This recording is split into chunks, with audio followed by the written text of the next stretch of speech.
शंकर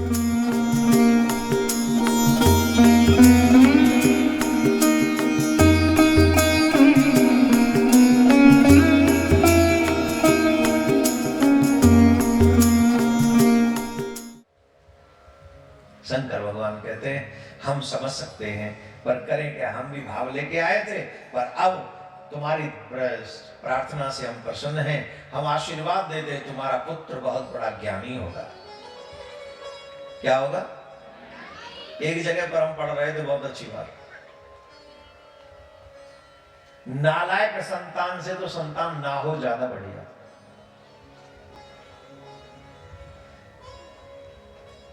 गर्व ही नष्ट हो जाए वो ज्यादा अच्छा। वो गर्व नष्ट हो जाए जिस गर्व में नालायक संतान हो, जिस संतान से न समाज का हित हो, न देश का हित हो, न धर्म का हित हो, न सूर हो, न दानी हो और न भक्त हो। ऐसी नालायक संतान को जन्म देना उस मां के लिए अपनी कोख को लज्जित करने के जैसा है। रामायण में लिखा है,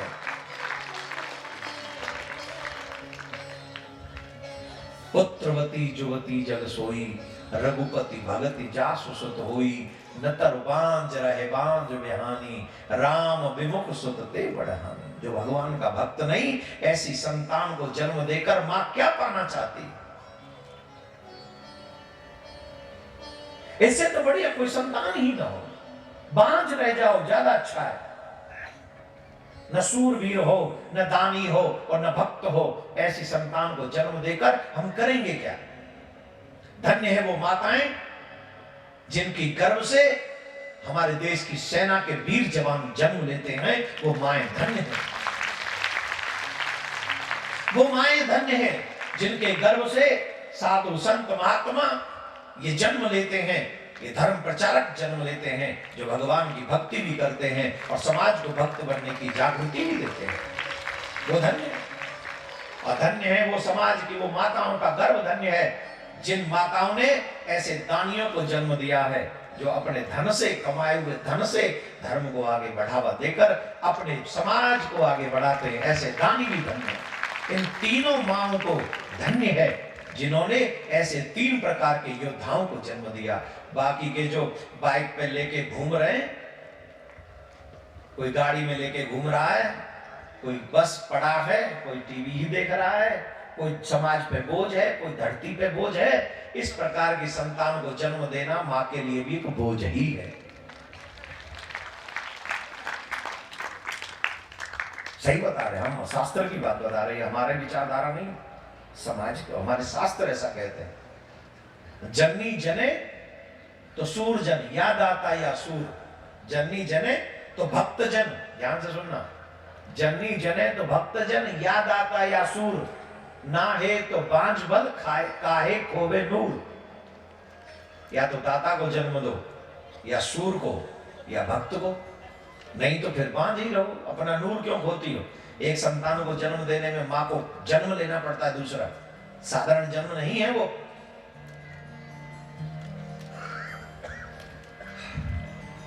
भगवान ने कहा कि तुम्हारा पुत्र बहुत ज्ञानी होगा, हम आशीर्वाद देके जा रहे हैं।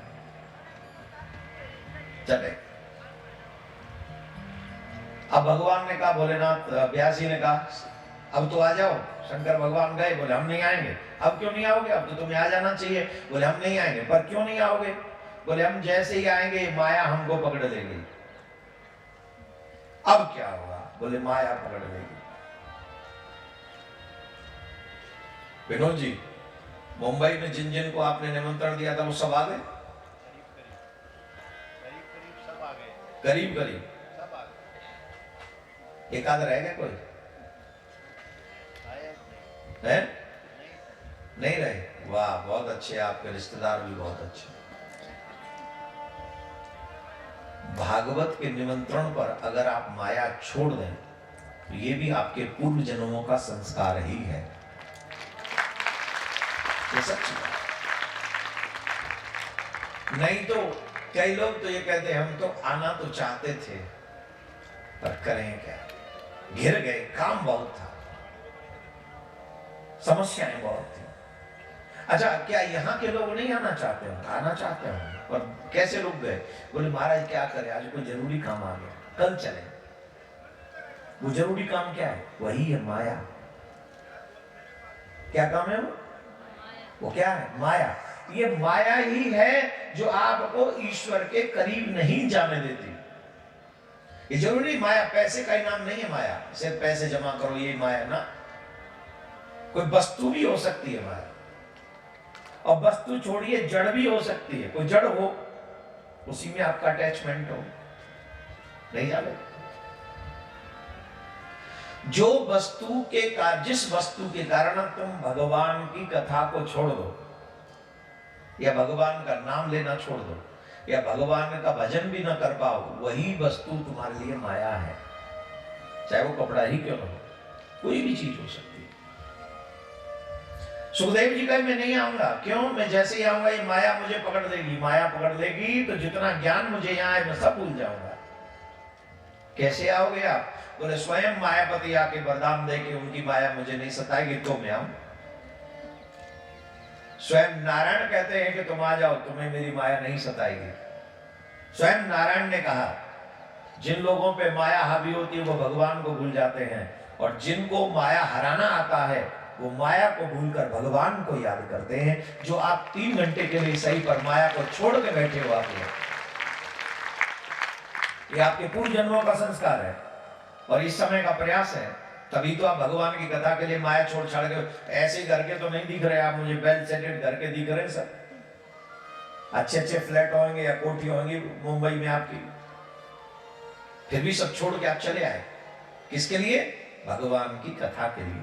इसी को त्याग कहते हैं। ये चाहे 7 दिन का ही त्याग सही, पर भगवान के लिए आपने किया है। भगवान ने आशीर्वाद दिया कि मेरी माया नहीं सताएगी।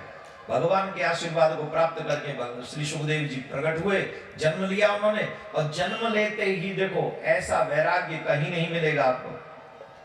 जन्म लेते ही न माँ से माँ कहा, न पिता से पिता का, छोड़ के चले गए। व्यास जी महाराज पीछे पीछे जा रहे थे। यम पर्वजंतु मनपेतमपेत कृत्यम द्वैपायनो विरह कातराजुहाव पुत्रेति तन्मयतया तरवो विनेन्दुं तं सर्वभूत हृदयं मुनिमानतोऽस्मि।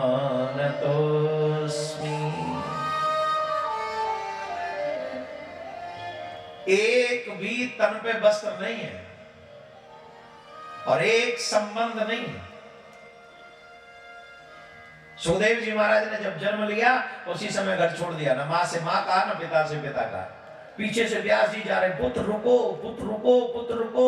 बोले मुड़ेंगे तो संबंध बनेगा, इसलिए मुड़े ही नहीं। कभी कभी पर्सनल अकेले में बैठकर ईमानदारी से सोचना तुम्हें दुख कौन दे रहा है, कौन दुख दे रहा है? तुम्हारे रिश्ते तुम्हें दुख दे रहे हैं, हाँ या ना? जिन्हें तुमने अपना समझा है वही तुम्हें सुख और दुख देते हैं। और सुख की लिमिटेशन है, दुख की कोई लिमिट नहीं है। सुख की तो एक लिमिट है ना, इससे हद से ज्यादा वो देख नहीं सकता तुम्हें। और दुख की तो कोई लिमिट ही नहीं, वो जब चाहे जैसे चाहे न जाने कब कब चाहे दुख दे सकता है।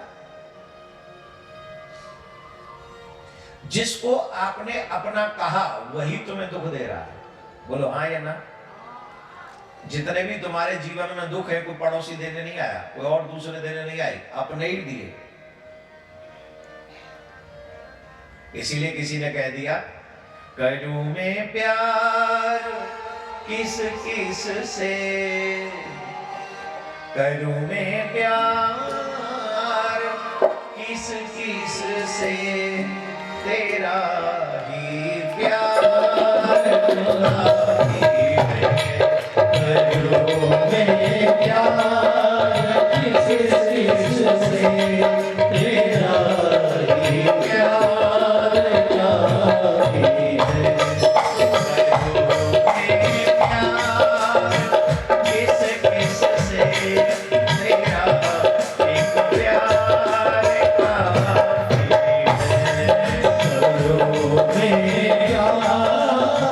किस किस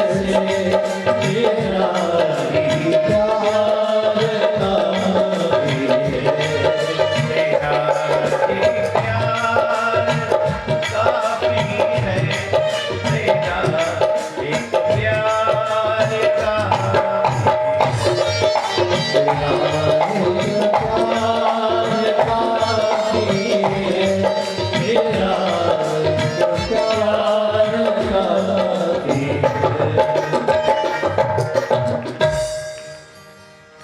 बताइए, जिन्हें हम अपना कहते हैं वही तो दुख देते हैं, लेकिन ठाकुर जी को अपना कहो तो यहां भी सुखी और वहां भी सुखी।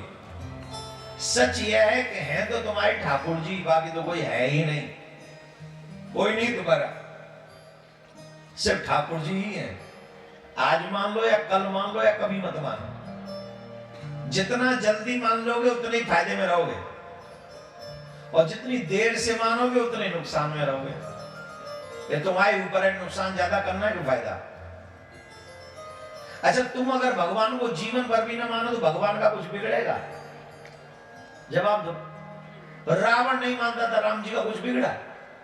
कंस नहीं मानता था कृष्ण जी का, कुछ बिगड़ा?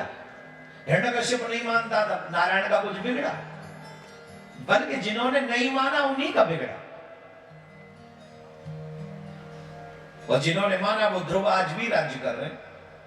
प्रहलाद जी ने माना, आज भी हम लोग सबको आदर देते हैं। मीराबाई ने माना, आज भी लोग हरे राजस्थान की किसी भी भूमि की किसी कोने पे चले जाओ, वहां मीराबाई की चर्चा है। जिन्होंने माना वही फायदे में रहे, नुकसान में तो वो हैं जो कहते I don't believe in God.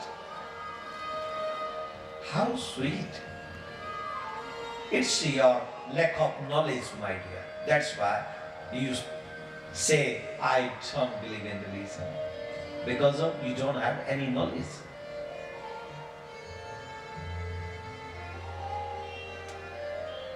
अंधा आदमी कहता है मैं किसी को देखना नहीं चाहता है, क्या कह रहा? अंधा आदमी कह रहा मैं किसी को देखना नहीं चाहता। लंगड़ा आदमी कह रहा नहीं मैं किसी के यहां जाना नहीं चाहता। तुम्हें सामर्थ्य है, न देखने की सामर्थ्य है, न चलने की सामर्थ्य है, और धमकी देते हो जाना नहीं चाहता, देखना नहीं चाहता। वैसे ही जो कहते हैं कि मुझे भगवान में विश्वास नहीं है, सच तो उनसे पूछो तुम्हें देखने की हिम्मत भी है, साहस है, वो पावर, वो शक्ति है जिससे तुम भगवान को देख सको? क्या भगवान को देखना इतना इजी है? जैसे अंधा चाहकर भी नहीं देख सकता, वैसे तुम जैसे लोग भी जो कहते हैं मैं बिलीव नहीं करता, मैं देखना नहीं, क्योंकि तुम्हें सामर्थ्य नहीं है। वो सामर्थ्य होगी तब तुम्हारा विश्वास डेवलप हो जाएगा, विश्वास डेवलप होगा। प्यारे, सुखदेव जी महाराज ने न किसी से संबंध जोड़ा, मां से मां नहीं कहा, पिता से पिता नहीं कहा, घर छोड़ दिया और चले गए। व्यास जी महाराज पीछे पीछे जा रहे थे, पुत्र को पुत्र को पुत्र को, मुड़ के देखा ही नहीं, संबंध जुड़ जाएगा, और चले गए। एक जगह पर देवांगनाएं स्नान कर रही थी। व्यास जी महाराज ने पूछा क्या मेरा पुत्र इस मार्ग से गया है? तो कहा हाँ, आपके पुत्र इसी मार्ग से गए। लेकिन जिस समय व्यास जी को देखा तो देवांगनाएं वस्त्र पहनने लगी थी। जब वो वस्त्र पहन रही थी तो व्यास जी को लगा कि नहीं ये मिथ्या भाषण कर रही है, नहीं तुम झूठ बोल रही हो। क्यों? हम क्यों झूठ बोले? बोले मेरा पुत्र तरुण है, 12 वर्ष का है। तो बोले अगर मेरा पुत्र इस मार्ग से गया होता तो जो वस्त्र तुम अभी पहन रही हो वो वस्त्र मेरे पुत्र को देख के पहन चुकी होती। इसका मतलब मेरा पुत्र इस मार्ग से नहीं गया। देवांगनाओं ने बहुत अच्छी बात कही, आप भी जरा समझिए। देवांगनाएं कहती हैं महाराज पर्दा उसके आगे करना चाहिए जो पर्दे का महत्व जानता है। आप वयोवृद्ध हैं, आप स्त्री और पुरुष में भेद करते हैं, इसलिए आपको, क्योंकि आप हमें स्त्री समझते हैं, इसलिए हमने स्त्री बनकर पर्दा करना उचित समझा, वस्त्र पहना। लेकिन आपके जो पुत्र हैं ना सुखदेव, वो स्त्री पुरुष में कोई भेद नहीं करते। जैसे आप ये समझो, मिट्टी का मटका देखा है? देखा ही होगा, राजस्थानी है। मिट्टी के मटके के ऊपर वाले भाग को क्या बोलते हैं? ऊपर वाले क्या बोलते हैं?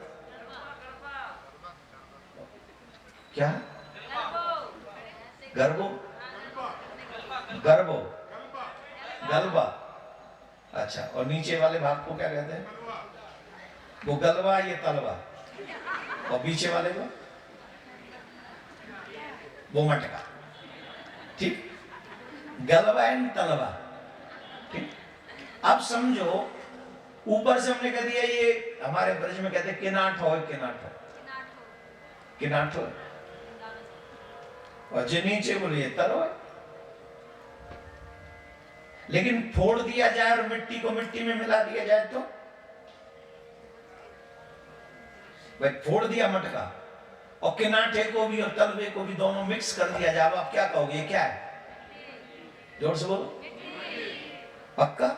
अब दूसरा उदाहरण समझो, एक मिट्टी से दो खिलौने बनाए, एक को स्त्री का आकार दिया, एक को पुरुष का आकार दिया। आप लोगों ने राजस्थान में तो बड़ो है वे, यहाँ तो बड़ो भैया वो महलों में वो जो बड़े बड़े महल है वो करते ना, पुतली का वो डांस करते, तार पकड़ के कठपुतली का करते ना, एक मूछ लगा देते हैं और एक को लहंगा पहना देते, घाघरा, घाघरा बोलते हैं, एक को घाघरा और एक को मूछ, और बैठा है कोई पूंछ लेके पीछे, वो हिलाता रहता है उनको, और ये क्या बोले कठपुतली का डांस है। राइट?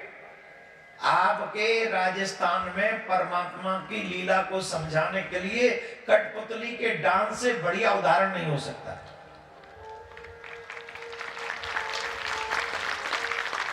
सबसे बढ़िया उदाहरण है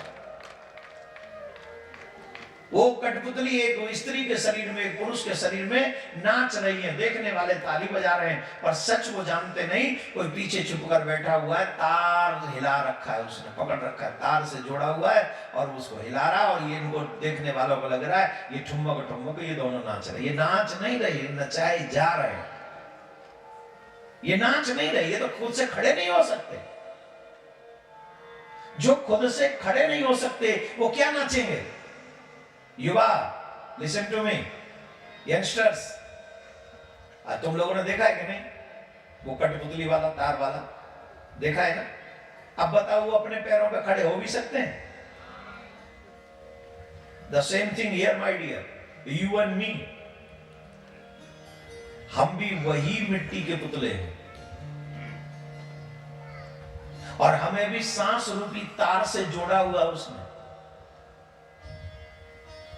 हम भी वही पुतली हैं, सांस रूपी तार से उसने हमें जोड़ा। हम नाच नहीं रहे, सबई नचावत राम गोसाई, भगवान नचा रहे हैं। उन्होंने कहा जाओ पेट में, चले आए। उन्होंने कहा जाओ निकलो बाहर, निकल आए। उन्होंने कहा बड़े हो जाओ, हो गए। उन्होंने कहा चलो शादी कर लो, कर ली। उन्होंने कहा कमाना, सब वही हो रहा है। सबई नचावत, जैसे एक बंदर नचाने वाला बंदरों को नचाता है, बहू लाएगा, लाऊंगा, नहीं आएगी तो डंडा दिखा। वो बंदर नहीं कर रहा, वो सिखाया गया है, वो सिखाया गया है, उसको पढ़ाया गया है, तब वो कर रहा है। जैसे बंदर नचाने वाला बंदर नचाता है, वैसे मालिक ऊपर बैठा बैठा हमें नचा रहा है और हम नाच रहे हैं। कठपुतली नचाने वाला नचा रहा है और देखने वाले ताली बजा रहे हैं। सच यही है कि परमात्मा हमें नचा रहा है, एक को स्त्री एक को पुरुष बना दिया है, लेकिन उसी मिट्टी को तोड़कर जब हम मिक्स कर दें तो बताओ कौन सी स्त्री कौन सा पुरुष? बताओ, मिट्टी मिक्स हो जाएगी तो पता चलेगा कौन सी स्त्री की कौन सी मिट्टी की। इससे भी बड़ा उदाहरण हम दे सकते हैं, एक चिता स्त्री की जल रही है, एक चिता पुरुष की जल रही है, दोनों जलकर राख हो गए, और राख को मिक्स करो और उसमें से चेक करो कि स्त्री की मिट्टी कौन सी, पुरुष की मिट्टी, राख कौन सी, करके दिखाओ। कर पाओगे? बोलो। ये स्त्री पुरुष कब तक? तो जब तक शरीर। ये भेद किसके लिए? बोले ज्ञानियों के लिए। ज्ञानियों के लिए बोले कोई भेद नहीं है, ये तो ऊपर की मिट्टी है। ये जो मिट्टी है ये ऊपर की मिट्टी है। सच यह है भीतर तो आत्मा सबकी बराबर ही है, न वो स्त्री है न पुरुष।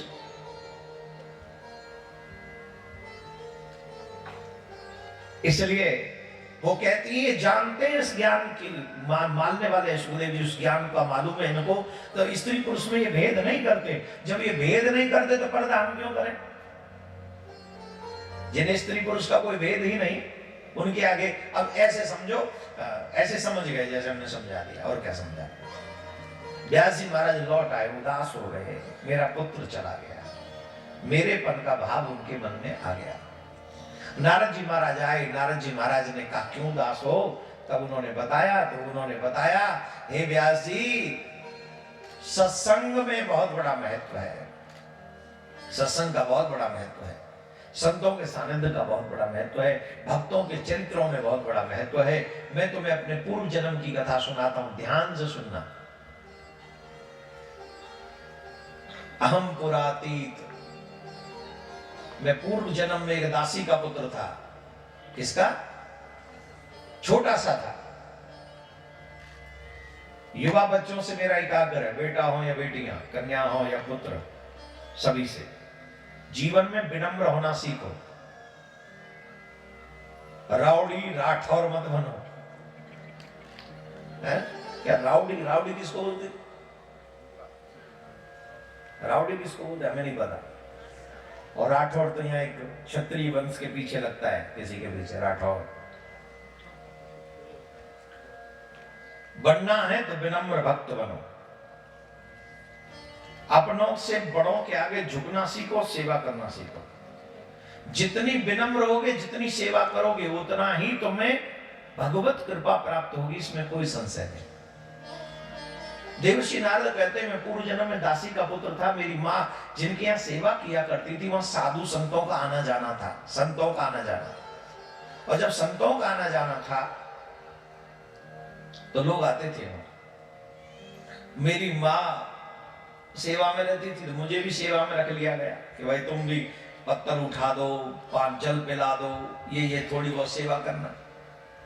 मैं थोड़ा और ज्यादा इंटरेस्ट लेके सेवा करने लगा। जैसे यहाँ पर काफी बच्चों को भी सेवा दी गई है, लाओ तुम इनको जल पिला दिया करो, जो आए हैं उनको बैठा दिया करो, ये बहुत अच्छी बात। सत्संग में जो सामर्थ्यवान बच्चे हैं उनको सेवा करनी चाहिए। जो मन से सेवा कर रहे हैं, आई प्रॉमिस यू 7 दिन बाद आपका स्वभाव बदलता हुआ आपको दिखाई पड़ेगा। अच्छी जगह पर हमेशा खड़े होकर सेवा करो, जब सेवा न हो तो बैठ के फिर कथा सुनो। ये बहुत बड़ा लाभदायक है। यहां ये कथा हो रही है, इस कथा को दिमाग से, बुद्धि से सूझो, सुनो, बहुत बड़ा बदलाव ला सकती है। अब छोटे से बालक, जो 6-7 साल का बालक था, वो क्या करते थे, महाराजों जो महाराज के ठाकुर जी थे उनके लिए पुष्प तोड़ लाए, उनको भोजन करा दिया, उनकी झूठी पत्थर उठा ली। गुरु जी ने कहा कि भैया इसी में से प्रसाद पा लो, तो वो प्रसाद पा लिया। अब जब संत सोने जाते तो वो क्या करता, बालक अपनी खुद की मर्जी से संतों के चरण दबाने लगता। यह सेवा भाव। आजकल तो अपने माँ बाप के न दबावे, कोई महात्मा की तो बात ही छोड़ दो, माँ बाप के भी चरण नहीं दबाते हम। सेवा करना चाहिए। जितनी विनम्रता होगी उतनी तरक्की तुम्हारी होगी, सीख लो। दुर्योधन इसलिए मिट गया क्योंकि वो झुका नहीं किसी के आगे। अपने जीवन में झुकना सीखो। वैसे भी आपने देखा होगा ये योगा जो करते हैं जो सब लोग, ये बहुत फ्लेक्सिबल होते हैं ना। और जो फ्लेक्सिबल होते हैं ना, उनकी मेरी पीठ में दर्द है, मेरी ये नस खिंच गई, वो नहीं होता उनका, क्योंकि वो इतने फ्लेक्सिबल होते हैं। हाँ या ना? और जो कभी नहीं झुकते, जो कभी योगा नहीं करते या कभी ऐसा व्यायाम नहीं करते, उनकी मसल्स खिंचती रहती, उनका शरीर एक एज के बाद दुख देने लग जाता है। क्यों? क्योंकि वो फ्लेक्सिबल नहीं है। और आप नित्य प्रति ही अगर सुबह शाम अपने माता पिता को सर झुका के प्रणाम कर लिया करो तो भी बहुत फ्लेक्सिबल हो जाओगे। लेकिन झुक के आजकल प्रणाम भी एक अलग ही स्टाइल का हो गया है। ऐसे पेट छूते, पैर तो छूना बहुत दूर की बात, पेट राम राम सा। किसको कर रहे हो राम राम सा? पेट सा को? पापा सा के चरण सा तो नीचे हैं सा। पापा सा के चरण सा, पापा सा को क्या बोलते हैं? पापा ही बोलते हैं, पिताजी बोलते हैं, कुछ है? ये तो जो जो बोलते वही वही बोल रहे हैं। राजस्थानी ट्रेंड में बोलो है?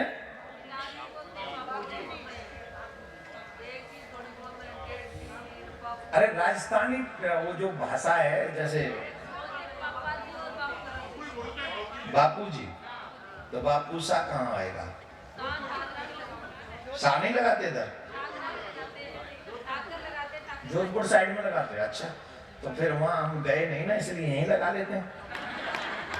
क्या फर्क पड़ता है, हम उधर नहीं गए तो यहाँ लगा लेते, बाबूसा, मासा और जासा। तो हम कहाँ से थे? कहाँ पे थे हम? चरण स्पर्श, पेट सापे थे है? तो बच्चों को झुकना चाहिए, विनम्र होना चाहिए। बच्चे मीन्स जब तक माँ बाप है हम सब बच्चे, हमें भी झुकना चाहिए। हम भी झुके।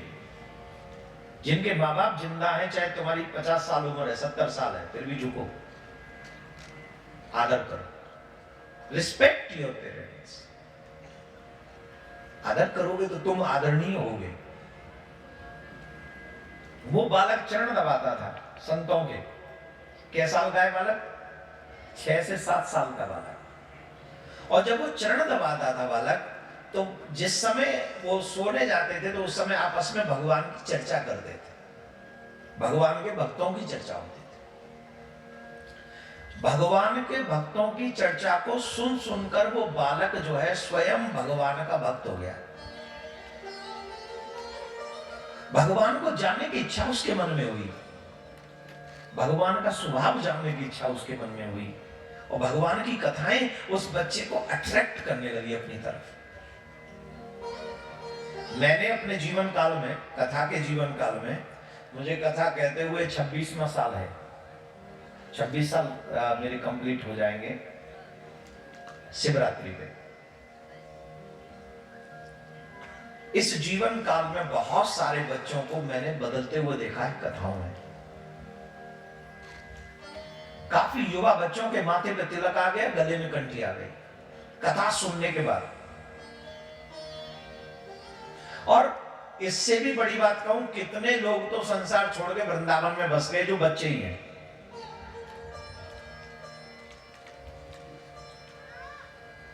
पूरी जीवन निकल जाती है, मन में इच्छा नहीं होती कि वृंदावन वास करेंगे। वृंदावन वास करने की इच्छा कोई साधारण इच्छा नहीं है। वृंदावन में, ब्रज में वास हर कोई नहीं कर सकता है। गहरा न तू कह रहा, ब्रज में वास वो कर सकता है जिसे किशोरी जी कृपा करके एक्सेप्ट कर। और जीवन का अंतिम काल अगर ब्रज में वास कर मिल जाए, या जीवन में किसी भी समय हम ब्रज का वास, ब्रजवासी हो जाए, it's too much thing, it's too much.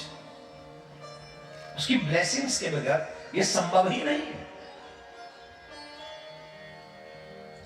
Braj का वास। और मैंने अपने जीवन काल में से तमाम बच्चों को कथा के इस 26 साल की जर्नी में मैंने अनुभव किया है कि तमाम बच्चे ब्रजवास आज कर रहे हैं और वहां भजन कर रहे हैं। एक दो नहीं कह रहा हूं, तमाम। ये किसका प्रभाव? ये कथाओं का प्रभाव है। ये मेरा प्रभाव नहीं है, कथाओं का प्रभाव है। आप जब सुनोगे नहीं तो भगवान से प्रेम होगा नहीं। भगवान से प्रेम नहीं होगे तो असत्य से प्रेम करोगे, असत्य से प्रेम करोगे तो वहीं फंसे रहोगे, वहीं फंसे रहोगे तो नरक में ही जाना है। पुनर्जन्म, बार बार जन्म लो, बार बार मरो, फिर जन्म लो, फिर मरो, यही क्रिया बनी रहेगी। इसके अलावा क्या? बोले महाराज मुक्ति होने के लिए क्या करना चाहिए? फिर वो हम कल बताएंगे, कैसे हम मुक्त हों, कैसे हम ईश्वर के करीब हों। अभी तो ये सुनो कि उस बालक में जब उस महाराज सोते तो वो चरण दबाता था सब, और वो भगवान की कथा सुनाता। बच्चा भगवान की कथा सुन सुनकर भगवान का दीवाना हो गया, प्रेमी हो गया भगवान का, वो बालक। अब वो समय भी आया जब संत जाने की बात करने लगे। जब संत जाने की बात करने लगे तो बालक के दिल की धड़कन जो है तेज हो गई, जिससे हमारा मन प्रेम करने लग जाए। जरूरी नहीं वो स्त्री पुरुष का ही प्रेम हो। हमने तो हमारे लिए काफी लोगों को आंखों से आंसू बहाते हुए देखा है। जब 7 दिन हम जाते हैं, 7वें दिन तो वो रोते हैं, कल से हम क्या, हमारी कथा छूट गई, कल से कथा नहीं होगी। तमाम प्रेम। हम जैसे व्यक्ति, बेकार आदमी से कौन प्रेम करे भाई? हम किसी काम के नहीं, पैसा हम पे नहीं, ज्ञान हम पे नहीं, और बल हम पे नहीं, पद हम पे नहीं, फिर भी लोग हमारे लिए आंसू बहा रहे। क्यों? ये कथा का प्रभाव है। उनका हृदय निर्मल हो चुका है, उनका मन स्वच्छ हो चुका है, वो भगवान की कथाओं में लग चुके हैं। अब उनका हृदय कथा छोड़ना नहीं चाहता, इसलिए वो आंसू बहा रहे। वो चाहते ये कथा बनी रहे। एक आर्टिफिशियल श्रोता होता है, जब तक है तब तक ठीक। एक रियल श्रोता होता है, एक बार जीवन में आ गई तब कथा छूटने नहीं, लगी रहे, लगी रहे। वो बालक जब देखा कि महाराज जा रहे, रोने लगा कि मुझे आपके साथ चलना। संत बोले नहीं, अभी नहीं ले जा सकते। पर क्यों? बोले इसलिए क्योंकि आपकी माताजी हैं, अभी आपको माताजी की सेवा करनी है। बालक रोने लगा, हाय हाय विधाता, ये तुमने क्या किया? अपने से प्रेम करा के मां का बंधन भी दे दिया मुझे। अपने से प्रेम क्यों कराया? क्या भगवान ने उनकी सुनी, और भगवान ने उनकी सुनने के बाद में कुछ समय बाद उनकी माताजी शरीर पूरा कर गई, और वो क्रिया कर्म पूरा करने के बाद वो बालक भगवान के संतों, भगवान की तप करने के लिए निकल गया। और वही बालक जो दासी पुत्र था, वो देवर्षि नारद बन गया। कौन बन गया? देव, जोर से बोलो। किस कर्म से? सेवा से, सत्संग से। क्षण संगेन साधुसु। जीवन में अगर सत्संग मिल जाए तो पापी से पापी व्यक्ति भी पवित्र होकर पुण्यात्मा बनकर कहीं भी भगवत प्राप्ति कर सकता है।